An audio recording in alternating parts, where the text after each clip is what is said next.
reporter for HR This Week, and I'm here talking to Lauren Bernardi, who's a lawyer and HR advisor at Bernardi Human Resources law firm. So let's start from the beginning. What are some common complaints that HR professionals have to deal with from employees? There are a lot of workplace complaints that we see. In the last 5 to 10 years, we've seen more bullying complaints. And in the last 5 to 6 months, we've seen a lot more sexual harassment complaints coming out because of the things that are in the news. Those are the two primary areas where we see a lot of complaints, but sometimes it's not actually harassment, it's more of a personality conflict or a dysfunctional team. So those are some of the issues that HR will have to address. So what are the responsibilities of the HR department? I mean, what do you do after you get a complaint, and how do you decide whether or not to go with an investigation or not? The responsibility is to really make sure that issues get addressed. I think sometimes we confuse that responsibility with an absolute duty to investigate. So just because a complaint has come in doesn't necessarily mean that you have to investigate or even that an investigation is the right answer. So sometimes you have to look at, even if everything was true, would it amount to harassment? And if it wouldn't, if it's just a personality conflict, then maybe you deal with that in a different way. Or maybe you have some reluctant people to come forward and you deal with it in a different way. So to me, the key thing for HR to do is almost to triage things. So when a complaint comes in, to try and decide what is the most appropriate way for us to deal with that. So on that note, I mean, is there a rubric? Is there some sort of scheme that you can look at? I guess every workplace is probably different, but what are some things to keep in mind when figuring out whether or not to investigate?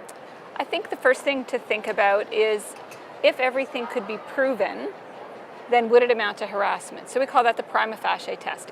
If it's all true, then would it be harassment? Because if it's not, maybe it's a lesser offense. Maybe it's a breach of a code of conduct, somebody who's being disrespectful, a poor manager. So we can look at addressing it in different ways. So it's really just asking that initial question. I sometimes call it the initial assessment, but what are we going to do, and then how do we drive things forward from there? So what are some of the alternatives besides to going with an investigation? There's some great alternatives. One of the first thing that you could do is, for example, if you have a reluctant complainant, or perhaps you're hearing rumbling but you don't really know what's going on, you could do a workplace audit where you have somebody listen to absolutely everyone. It's mandatory that people come, but not mandatory that they speak. And so everyone feels that they've had a voice. Where you do a traditional investigation, sometimes people don't want other people to know that they have spoken, so they don't come in. So this kind of forces them to. So that's one approach. If you have an issue that is between two people where they're just having difficulties getting along, helping them with some conflict resolution skills can be very helpful. A facilitated conversation or even mediation.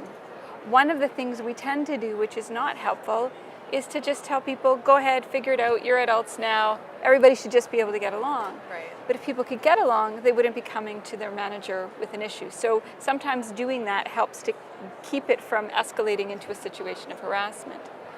Other things that you can do would be to deal with team relations, and that is one of the things I see quite often, is challenges amongst the team where there's a breakdown in relationships. Sometimes there's camps and factions and they're gossiping about each other. So it's really trying to right that ship.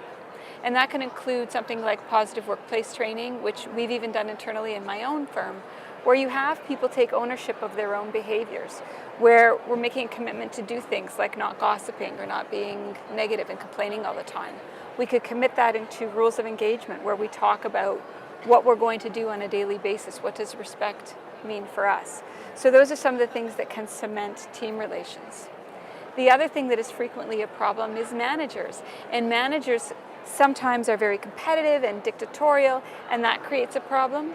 Other times managers are hands-off and they don't want to deal with the issues. So you need to deal with those two types of behaviors, whether it's specific leadership skills training or maybe helping them to achieve a higher level of emotional intelligence. So what advice would you offer someone like an HR professional who has to deal with this complaint? I mean, what's the first thing you would say to them? I think they need to listen and to really hear what's going on, to understand why the person has come forward. Sometimes we present it as one thing, but it's not really that thing. They may be feeling hurt or rejected or isolated from other people. So it's trying to really understand what's happening and to ask a simple question. What would you like us to do? because sometimes people don't want to go down the path of a formal complaint, but they'd like to see the behavior stop, and some form of intervention may be the thing that works. Great. Okay, well, I think that covers everything. Okay. Thanks so much. You're welcome. Okay. Thank you.